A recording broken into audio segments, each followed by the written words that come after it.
Imagine being the most badass killer in your past life, only to be slimed and reincarnated as a baby that has to constantly slide for the ops. So with your knife sharpened, let's begin our recap. A man welcomes a noble guest, inviting him to enjoy the show before him. His hand gestures toward a group of enslaved girls lined up like objects for display. In this world, strength dictates worth, and those born powerless are destined to be trampled. The nobleman, a marquis of notorious reputation, is reassured that the girls may look filthy now, but they will soon be washed, just in time for the evening's auction. He is told it is only a snack before the main event. Yet beneath the surface of this festivity lies a single brutal truth. The unfortunate are powerless, and the powerless are prey. One of the men drags a trembling girl forward, ready to take his turn, but the marquis halts him. His gaze fixes on another one, with short hair, quiet eyes, and an unsettling calmness. He demands that this one be brought to him. As the girl is pulled forward, the marquis declares that he will buy her without hesitation. To him, there is nothing more pleasurable than watching the despair of girls who pretend to have no feelings, only to break beneath his control. For this man, there is no greater joy in the world. The girl stands silently before him. Calmly, she mutters that the data had been correct. The marquis falters in confusion, then shock floods his face. Before he can react, a swift motion follows. The girl injects something into his neck, a paralyzing poison, disguised as a mere prick. The marquis collapses instantly. She watches him fall, her expression unchanged. For her, this is not murder, it is duty. In this cruel world, the weak, in order to survive, must devour the strong. Later, the scene shifts to a hidden chamber, where she receives her payment. Her mission was flawless. No wounds, no poison traces, nothing suspicious. Everything appears as though the marquis simply died of a heart attack. The handler praises her efficiency. The task was almost too easy for someone known as the goddess of death. The assassin remains silent, her eyes empty. Power, she knows, only belongs to those willing to consume others. Some wonder if that young girl could truly be the legendary assassin. She seems far too young, far too fragile. But the truth is, darker appearances deceive. Beneath that youthful face lies a monster who has ended dozens of lives. Men, women, elders, even children. She kills without hesitation, without remorse, without emotion. She walks alone through a rain-soaked alley. She pauses as she spots a small cat drenched and trembling beneath a broken crate. For a moment, something human flickers within her eyes. She kneels, covers the cat gently with her cloak, and sits silently beside it as the storm pours down. Then, without warning, the bridge beneath them gives way. Wood cracks. The girl and the cat plunge into the darkness below. The next scene opens in a divine courtroom beyond mortal comprehension. An angelic voice resounds through the chamber, declaring that this soul has taken hundreds of lives. The worst of the worst. The verdict is simple. She must be sent to hell. There are no objections. Justice, it seems, will finally claim her. But then, a voice interrupts. The cat, now in spiritual form, steps forward. It pleads with the angels to stop. This girl, it insists, is not entirely wicked. She saved him, risked her life to do so. Surely such a heart deserves mercy. The assassin watches the scene unfold in silence, her mind strangely calm. So that was how it ended, she thinks. She saved the cat, fell, and died. Perhaps this is fitting. The cat's desperate words echo. She has a kind heart. But she rejects the thought. In her mind, she is a terrible person, someone beyond saving. She admits she never cared about life or death. In truth, she always wanted to die, but no one had ever been able to kill her.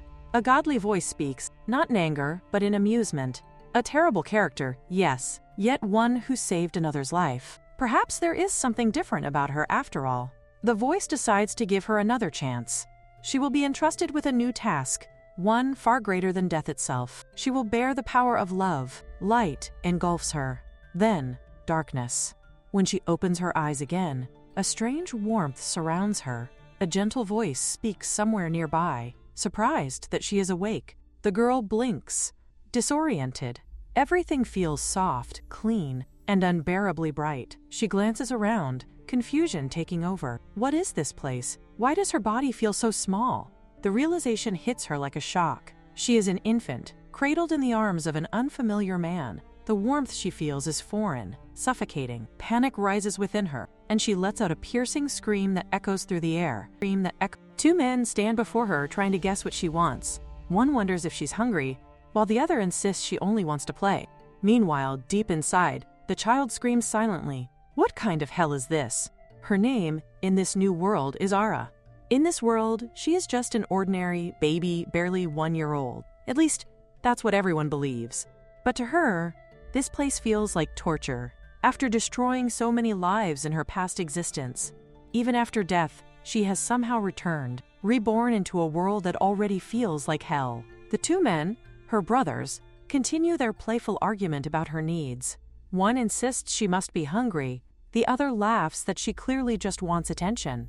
Ara can't respond, though her mind is sharp and her thoughts lucid.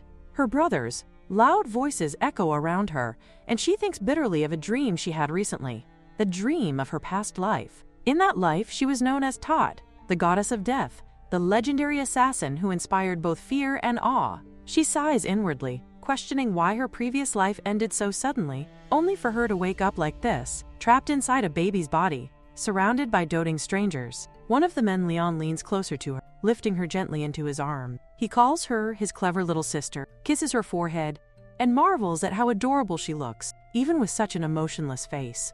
The other man, Gilbert, her second brother, laughs softly and says that it's obvious she just wants to cuddle with him. Leon chuckles, admitting that he can't deny it. The two brothers, Leon and Gil, bicker affectionately over her, both clearly infatuated with their baby sister. Leon says they're taking Ara to see their mother, while Gilbert insists she wants to meet their father instead. The truth, however, is simpler. They just missed her. It has been a full year since they last saw their precious little sister.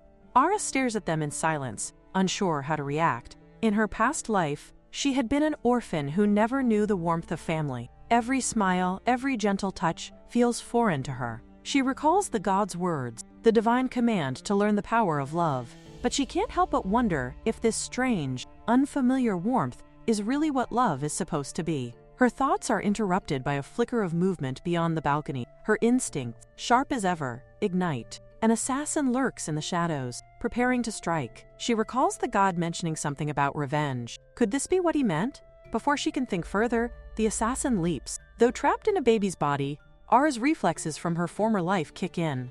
With quick precision, she grabs a nearby pin and throws it.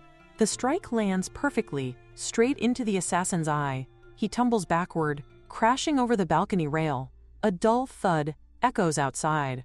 Leon and Gil turn sharply toward the window, startled. They see it open and frown. Leon mutters that the breeze might make Ara catch a cold, and quickly moves to close it. At the same moment, Gilbert notices that his brooch is missing. He cries out in panic, accusing his brother of teasing him, but Leon retorts that he should have been more careful. Gilbert insists that he never left it near Ara. The two brothers continue arguing, unaware of what just happened. Leon frowns, thinking it odd. He remembers fastening that brooch securely for self-defense. Eventually, they decide to search for it together and leave the room.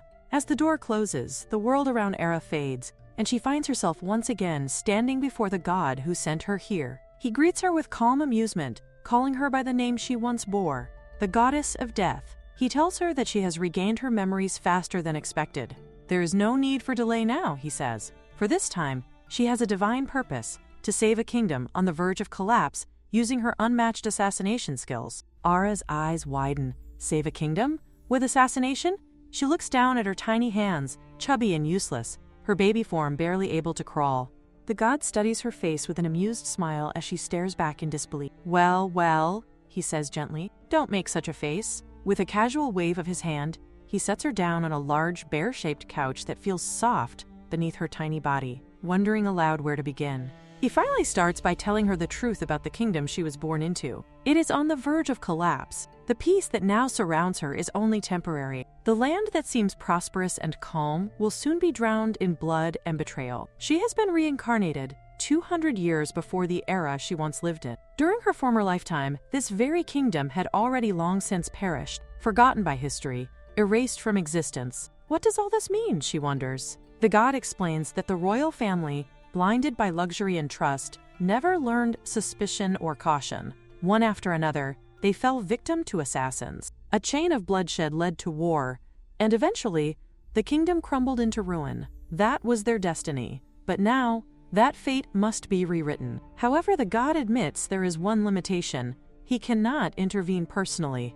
Divine interference is forbidden. He looks at her meaningfully, hinting that the task falls to her alone. Ara frowns, her voice quiet in her thoughts. Even though I was called the goddess of death, she wonders, am I really capable of changing fate? The god's smile sharpens. Exactly because she was the goddess of death, she holds the power to do it. He tells her that with strong enough influence, anything in this world can be changed. She only needs to grow stronger, to rebuild herself from the beginning. Her current helpless state, he explains, is her punishment. In her past life, she was the worst of the worst, a being who took countless precious lives that he, the god, had created.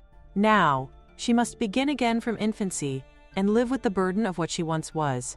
Ara protests weakly. She is human too, she says. She has limits, but the god shakes his head. That, he says, is exactly the problem.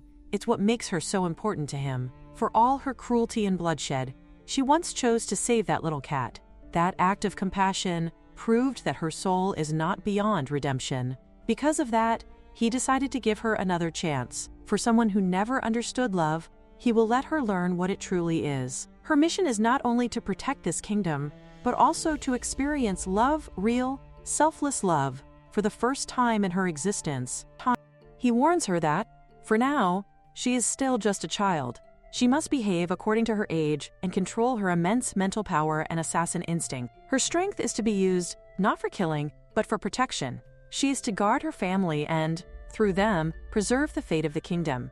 Ara listens in silence, a flicker of irritation crossing her face. She sighs, remarking inwardly that the god seems much different than before, almost annoyingly sentimental. Was this truly the same being she once met in death? She wonders if he's changed too much, or if she has simply forgotten who he was. She declares that she has no reason to obey him, but the god merely chuckles, his tone carrying quiet authority. Just because she has regained her memories from her past life, he says, doesn't mean she has forgotten everything from her current one. She is still a child of this world, still tied to it by mortal bonds. Then his gaze hardens slightly. He asks her what she would do if her family were to die before her eyes. Ara falls silent, unable to answer.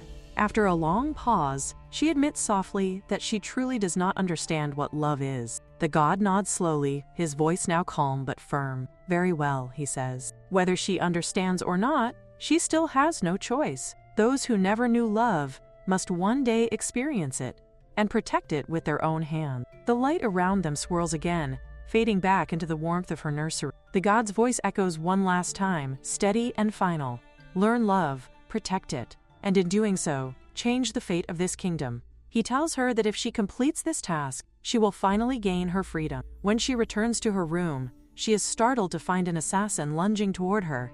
Acting on instinct, she throws a pillow at him and swiftly dodges away from the bed. The assassin, realizing that his target is no longer where she was supposed to be, tries to strike again, but Ara counterattacks, overpowering him completely and leaving him defeated. It becomes painfully clear that the lives of the royal family members are truly in danger, her life included. The one who was once known as the Goddess of Death now lives under the name Arafan Anake, bound by divine restrictions that limit even her freedom of will. The first restriction forbids her from taking her own life or performing any act that could lead to her death. The second forbids her from revealing her past to anyone. The third forbids her from disclosing her divine mission. These laws are not mere warnings. They are etched deeply into her very soul, burning into her consciousness as unbreakable commandments. The weight of them is both suffocating and infuriating. Her mission, given by that arrogant god, is painfully clear: to save the kingdom and to protect the royal family targeted by assassins. Using the powers she once wielded as the goddess of death, 11 years pass in this mortal shell, and she cannot help but wonder if, on her 12th birthday, the kingdom will truly fall as fate dictates. She tells herself she does not care, but deep down, she is irritated beyond reason. Why is she constantly assigned the most miserable, thankless missions? Why does that god never grant her proper rewards? Her resentment festers so deeply that she is half determined to kill the god who bound her to this farce of a life. Ara watches her mother, the queen, playing gently with her, while she silently questions who the woman thinks she is fooling. The king soon steps in, concerned, asking if the queen should not be resting instead of exerting herself. All her strength, he insists, must be going merely into standing on her feet. The queen laughs off his concern, teasing him for being overly worried. He, in turn, remarks that with their sons, Leon and Gil, he had always been much stricter. But when it comes to their daughter, he cannot help but soften. The king gazes at Ara with fondness, calling her just like her mother, so beautiful, so delicate, that of course he is worried for her. His eyes trace her slender legs, her small hands, and the fragile way she stands, leaning on her slight frame. These two, her doting parents, are none other than the king and queen of the Shaden kingdom. Together with her two older brothers, they form the family Ara has been ordered to protect. Yet, ironically, despite all her divine titles and power, Ara has never protected anyone before. It is a task she was once above, and now it is her burden. The king fondly recalls how quickly she learned to walk, far earlier than her brothers. The queen agrees with a soft laugh, finding her struggles both adorable and admirable. But Ara knows the truth. She can walk calmly now only because that ridiculous god tampered with her body. Her physical strength far exceeds what it should for a child her age, though she cannot say by how much. She moves faster, reacts sharper, and senses deeper than even her parents could imagine. Yet, she must pretend. It is almost tragic how she must act like a helpless infant, when, in truth, she could break bones with a touch. When the queen lifts her gently into her arms, declaring it time for her nap, Ara goes silent. As warmth surrounds her, she finds herself unable to meet their eyes or reach out to touch them. The feeling of familial affection, something foreign to the former goddess of death, is both strange and painful. She can neither gaze upon them too long, nor allow herself to draw near. For someone who once ruled over death, love itself is the one thing she can neither wield nor understand. They do not even share meals together, and Ara wonders how she is supposed to understand or experience love in such a household. After her memories from her past life returned, the truth of her situation became painfully clear. Within the vast castle, her room was ironically the easiest place to infiltrate. As a baby, small and seemingly helpless, she was an ideal target, an open invitation for assassins. Yet the castle's layout worked in her favor. Beneath her balcony flowed a wide river, making it remarkably convenient to dispose of both corpses and murder weapons without leaving evidence behind. It seemed that, before she had regained her memories, the god had protected her, though that so-called protection came at a strange cost. The divine safeguard had, in fact, drawn a constant stream of assassins to her, as though fate itself wanted to test her vigilance. She could not decide whether it was divine protection or divine mockery. Either way, she had grown accustomed to being a target. When another assassin appeared one night, Ara reacted without hesitation. She threw a vial of poisoned syrup directly at his face, its acidic contents burning his skin. The result was swift and messy, but effective. She thought bitterly that popularity was indeed a curse. The incident only deepened her family's obsessive concern for her safety. She mused to herself that perhaps if she demonstrated a bit of her supernatural speed, they might calm down. Yet, if she revealed too much, she risked frightening them, and possibly being cast out altogether. Just as that thought crossed her mind, the door burst open. The queen entered with a tray of sweet biscuits and froze at the sight before her, her young daughter sitting beside a motionless body. A horrified scream tore from her lips as she rushed to Ara, pulling her into her arms and pressing a dagger to the fallen assassin's throat. For Ara, the feeling of being protected by another was strange and unsettling. It was something entirely foreign to the being she had once been. The goddess of death had never needed saving. When she slid down from her mother's grasp, the queen looked at her with wide eyes, a flicker of awe crossing her face as though realizing her daughter might be a prodigy. A full year passed since Ara was reborn as the princess of Shaden. Recently, she came to another realization about this life and her family. During a heated discussion in the council chamber, the queen suddenly declared that the balcony of Ara's room must be removed, or, at the very least, its door handles replaced with blades. The announcement stunned the ministers, but she was adamant. An assassin had broken into Ara's room, and the queen would not allow such danger again. Ara, meanwhile, could only sigh. In her mind, incidents like that were hardly unusual. They happened often enough to be routine. The king, attempting reason, said that removing the balcony was not possible for now, but they would assign a nanny to guard the princess around the clock. Shaden was a kingdom proud of its warrior strength, and he would personally choose someone from the royal guard to protect her. The queen, however, immediately opposed the idea. Ara despised strangers. Forcing one upon her would only make her miserable. She reminded everyone how the last nanny had ended in disaster, how Ara had cried without pause for an entire day until the woman was dismissed. Gil, her older brother, chimed in with a nod, remembering the ordeal vividly. Watching them argue, Ara quietly observed the absurdity of it all. What she had recently come to understand was simple. When it came to their precious princess, her family lost all composure and turned into complete fools. She could barely recall her time before regaining the memories of her past life, but judging by this overindulgent upbringing, she was certain that without her past self's restraint, she would have grown into an insufferably selfish child. Her brothers had been raised decently enough, she supposed, but perhaps even their kindness was another side effect of that meddling god's interference. She sighed softly, realizing that nothing could be done to stop this family's constant bickering, so she did the only thing that ever worked. She began to cry. The moment her wails filled the room, the royal family froze in panic. All arguments ceased instantly, every voice turning to gentle cooing and frantic comfort. Ara, her small face damp with tears, hid the faintest smirk behind her sobs. For now, this was her only weapon, her only way to control the chaos that surrounded her. In this household of fools, tears were mightier than any blade, because if they do not stop, Ara will not stop crying. Leon, ever the calm one, gently remarks that his sister must have sensed the tense, negative air that had settled over the family's conversation. At once, they all begin to assure her that they were not arguing at all, calling her their sweet little princess and showering her with apologies. Hearing their flustered voices, Ara allows a small smile to form on her face, and that single innocent expression completely melts their hearts. It is almost absurd. A few tears from her can send them into panic, but one smile, and the royal family collapses into helpless adoration. Observing this reaction, Ara quietly concludes that since she is trying to protect them, she might as well smile more often.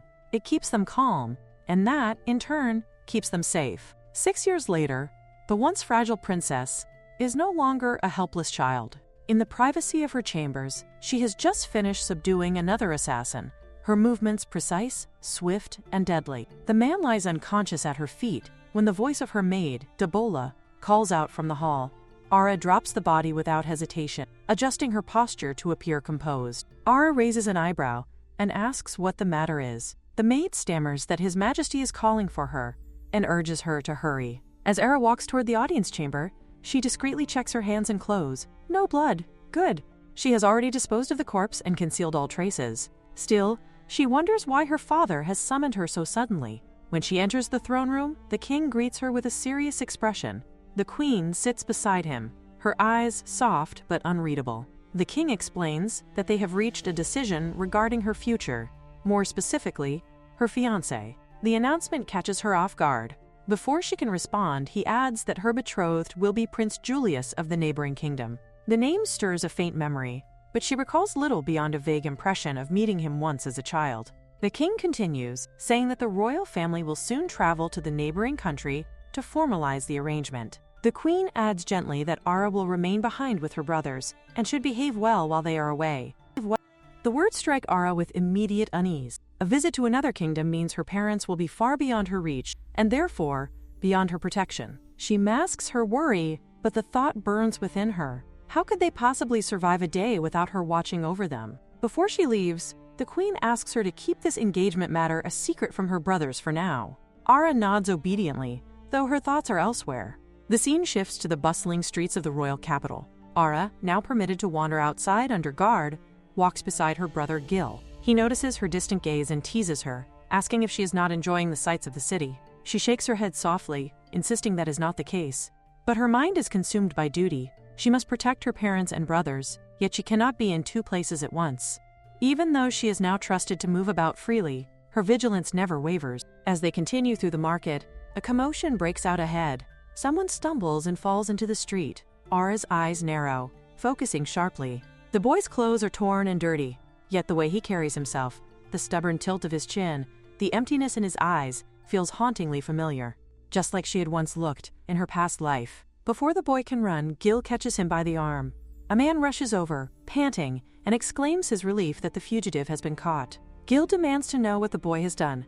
The man explains coldly that the child is a runaway slave, his slave, who bit him and fled. He insists he was only doing his duty in reclaiming what was his. Era's gaze darkens as she looks closer and sees the bruises beneath the boy's tattered clothes. Without hesitation, she stands and declares that she will buy him. Her voice is calm, yet carries the weight of command. The man stares at her in disbelief, scoffing at the absurdity of her offer. Without another word, Ara removes one of her earrings, a true gem of royal quality, and tosses it to him. "This is enough," she says coldly. He comes with her. The man's greed silences his protest, and the deal is sealed. The three, Ara, Gil, and the freed boy, move into a narrow alley to avoid attention. Gil turns to his sister in frustration, reminding her that they cannot simply own slaves or buy strangers off the street. Era replies quietly that if the boy is no longer a slave, then he belongs nowhere, and perhaps staying with her will be better than being beaten again. Gil raises his voice, exasperated, insisting that she does not even know where the boy came from. He warns that she keeps putting herself in danger again and again. Ara sighs, her patience thinning. "All those dangerous situations," she murmurs, "happened when she was protecting him." She helps the boy to his feet and asks if he wants to run away. Ara isn't forbidding him, but she thinks that before anything else, they should first eat something. The little boy then asks her how much they have earned. Ara replies that from this money, it all depends on him. Hearing this, the boy's eyes widen with delight, his expression brightening like a cherry on top.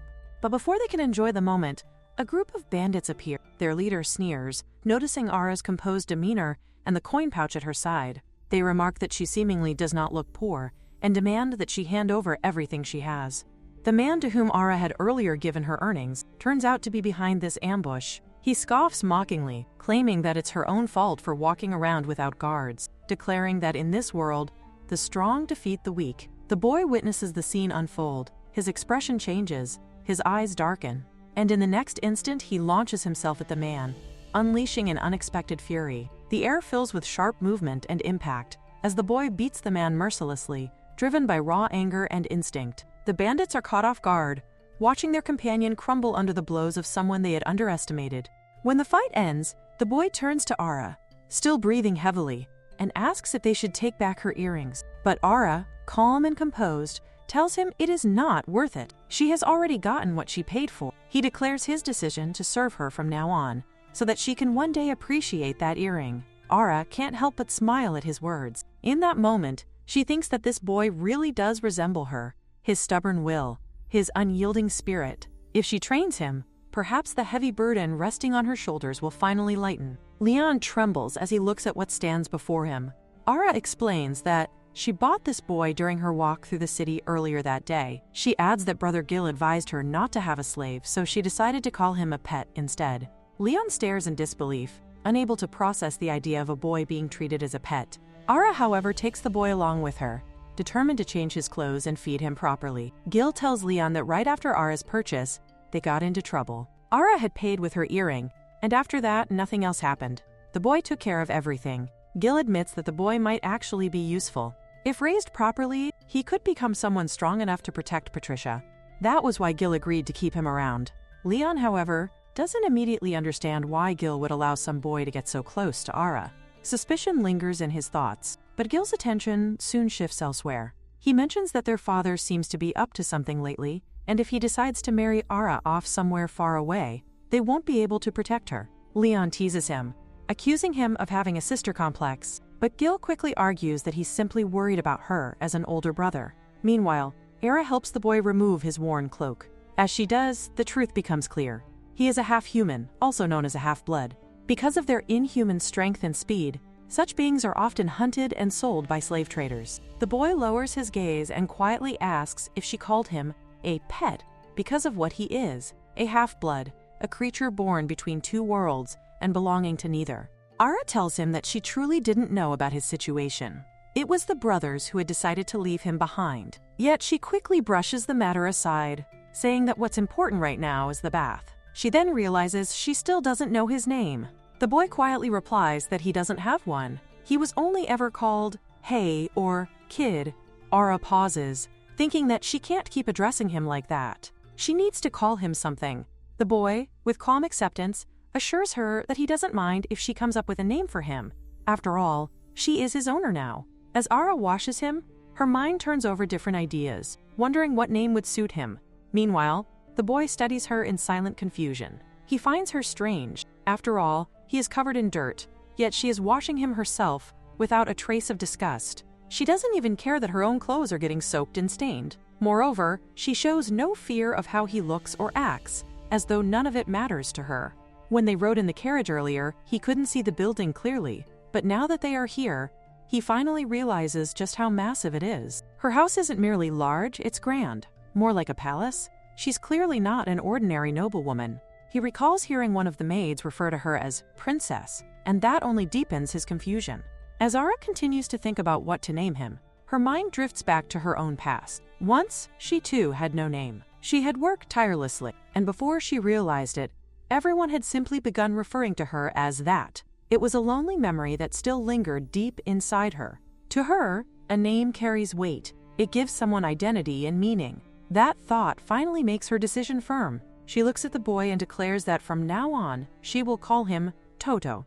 The boy repeats it softly, almost testing the sound. Then he nods with a small smile, saying that from now on he will only respond to that name. A few days after Toto's arrival, whispers begin to spread through the royal palace. Ara calls out to him during their lesson, asking if he even wants to learn at all. Toto looks away, uncertain. He wonders how many days have passed since he came here, long enough to lose count. He's been kept mostly inside Ara's chambers, hidden from sight. She had warned him once that if her father were to find out about him, he would surely give the boy a severe beating. Still, compared to his past life, this isn't so bad.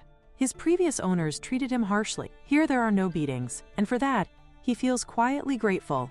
They feed him well, he isn't chained, and no one has raised a hand against him. Yet he can't help but think that his new owner might have a strange hobby. Why else would someone of her standing keep a boy like him hidden away? He wonders if perhaps she bought him out of pity. The thought unsettles him. Ara, noticing his lack of focus during their lesson, sighs and says they will continue later, after some rest. But before she can leave, he blurts out that he believes he could be more useful to her as a bodyguard, rather than a student. His tone is firm, his expression resolute. It is a rare moment of self-assurance, one that makes Ara pause and look at him anew. Toto wants to fight, not sit quietly with books. His restlessness grows each time Ara hands him another volume to study. But Ara insists it is still too early for him to begin combat training. To Toto, it feels as if she doesn't take him seriously at all. Frustration burns in his chest. What could a crybaby girl like her possibly understand? Fighting is the only thing he knows how to do, the only thing that makes sense to him. Then, without warning, the atmosphere changes. A shadow slips through the corridor, silent, quick, and deadly. An assassin appears, moving with trained precision. Toto immediately tenses, every instinct flaring to life. He wonders where this intruder came from and why he feels so familiar. The assassin's eyes narrow on him, recognizing the face before him. So the princess has a slave now? He sneers inwardly, recalling how his previous attempt to eliminate her had failed. Before Toto can react, the assassin seizes him, mocking that he isn't strong enough to put up a fight. The grip tightens around Toto's throat, and the assassin whispers that the boy's only mistake was being unlucky. But then, an impact from behind. Ara strikes the assassin across the back, her eyes cold and sharp as steel. Her voice cuts through the air as she declares that if anyone is unlucky, it's him. The assassin collapses to the ground, defeated before he can even comprehend what happened. Ara exhales lightly, brushing the dust off her hands. She mutters that it doesn't even feel satisfying anymore. These pests never seem to listen. Toto, still catching his breath, stares at her with wide eyes, a flicker of both awe and fear running through him. Just what kind of girl is she? Ara calmly calls out to Debola, her loyal servant, instructing her to clean up the mess. Pests, she says, have snuck into the palace once again, and she knows Debola can handle them. Toto, witnessing all this, stands frozen, unable to believe what he's seeing. His mind reels. Is she even human? Ara turns to him, her expression softening slightly, and asks if he has now realized his own strength more clearly. But Toto, still dazed, can only ask who she really is. The servants around them exchange uncertain glances before one finally murmurs the word that confirms his suspicion: princess. Only then does Ara realize that she has never properly introduced herself to him. She straightens her posture, meeting his gaze with quiet dignity, and tells him her name: Ara Lurine, daughter of King Shaden, and princess of this kingdom. The revelation hits Toto like a lightning strike. The girl who washed him, fed him, and fought beside him, the one who called him her pet, is royalty. A wave of disbelief rushes through him. By now, Ara has already begun to test the boundaries of her restrictions. The laws imposed upon her forbid her from speaking of her past or revealing her true mission, yet those rules never said anything about her abilities, and so she uses them without restraint. She had, after all, beaten a trained assassin into submission and turned her into a personal maid. She now speaks with conviction. She tells Toto why she needs him. The lives of the royal family are in constant danger, she explains. He has the potential to become stronger, strong enough to protect not just her, but everyone she holds dear. Her words carry a quiet desperation as she pleads for him to grow, to learn, to become strong enough to defend her family. Toto can't help but think that she's insane. Yet, in the same breath, he finds himself captivated by her unwavering light, her courage, her will to fight for something greater than herself. Without realizing it, he feels the stirrings of loyalty, of a desire to protect her and the people she loves. Later, the scene shifts to the palace courtyard. The queen's voice echoes through the halls as she calls out for Toto, who has hidden himself away in embarrassment. Gil and Leon soon find him, both wearing matching looks of exasperation. They inform him that their mother is looking for him. Toto glances at them, tense and awkward, while Gil narrows his eyes and scoffs. "What is that expression?" Gil says coldly, stepping closer. "Have you already forgotten who picked him up?" Toto insists that his owner is Ara. Gil scoffs, then drags their mother over to assess the situation. After becoming Ara's servant, Toto learns quickly that the members of the royal family live under constant threat. Attempts on their lives are in everyday danger. It appears that the princess intends to assign him to protect the king and queen during their upcoming visit to a neighboring country. Yet the queen treats him oddly, as if he were a doll, dressing him in strange outfits that make Toto feel ridiculous. Gil clarifies that he has formally appointed Toto as the personal servant to their parents for the trip. They are traveling to arrange Ara's marriage to a prince from that neighboring land, and Toto will need to prove his worth. He must watch what he says, control his expressions, and report everything. Toto responds that if Ara's fiance turns out to be unworthy, there will be no need for reports. His terse confidence implies he would deal with the matter himself. Ara reflects on her attempts to train him and admits that Toto shows remarkable promise. If Toto and Debola accompany the royal couple, she believes there will be no problems. With them nearby, the brothers will be safe, and everything should proceed perfectly. That optimism falters, however, when Debola enters with urgent news. A messenger from the neighboring country has arrived bearing alarming tidings. Prince Julius has been attacked. Ara's thoughts snap into sharp focus. An assassination attempt on Prince Julius threatens to complicate everything. She realizes, with mounting dread, that if she allows events to follow a certain path, the kingdom might fall by her 12th birthday, an outcome connected to the reason she was reincarnated into this world and tasked with protecting her family. She runs through the names and faces that matter. Her father, King Lawrence, her mother, Queen Julia, Leon Hart, the eldest son, 17 years her senior, Gilbert, the second son, 12 years older, and Ara herself, the youngest. She had believed that shielding her immediate blood would be enough, but marriage changes that calculus. Whoever Ara marries will become part of her family, and that means the definition of family must be broadened for safety's sake. Prince Julius, the injured noble, is a prince of limited political weight who is nonetheless rumored to have a half-brother. Severing ties with him could be disastrous for diplomatic relations. Ara chastises herself for not clarifying earlier what she means by family. For now, however, and for the sake of security, she resolves to treat Julius as if he were part of her family. An assassination has been made against him. The possible collapse of the kingdom by Ara's 12th birthday presses on her like a prophecy in motion, its edges sharp and unavoidable. She knows the household's lives are fragile and interconnected. Any new member by marriage becomes an extension of that collective vulnerability. To preserve the realm, she must extend her protection to those who, though not yet family by blood, will soon be tied to them by alliance. However, there is no point in shifting her focus from protecting her parents and brothers to someone living in another country. Yet, Ara cannot help but wonder, how could she possibly protect the prince? The thought troubles her deeply. She confides in Debola that she is worried about Julius, fearing what might happen if he were to be injured.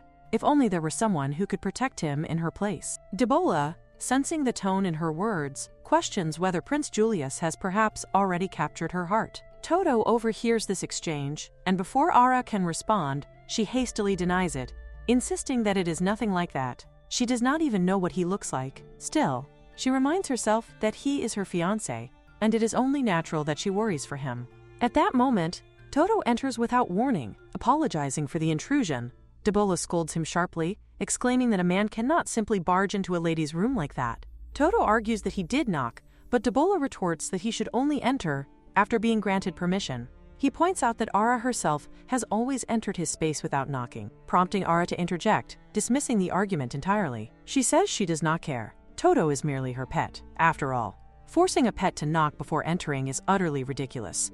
Debola stands speechless at Ara's declaration. With quiet composure, Ara dismisses her, instructing her to go and to inform her immediately if there is any news about Prince Julius. Once Debola leaves, Ara turns to Toto asking what is the matter. It seems that Toto truly dislikes being treated like a puppet by her mother. His tone changes as he asks whether Ara, or perhaps her family, has any acquaintance with the prince of the neighboring country. Ara shakes her head, denying it. Toto hesitates, saying he only asked because he overheard Debola's earlier remark. Ara reassures him, softening her voice, that he does not need to speak so formally with her if it is difficult for him. He replies that it is not difficult at all. She then reveals the truth weighing on her mind. There has been an assassination attempt targeting Prince Julius.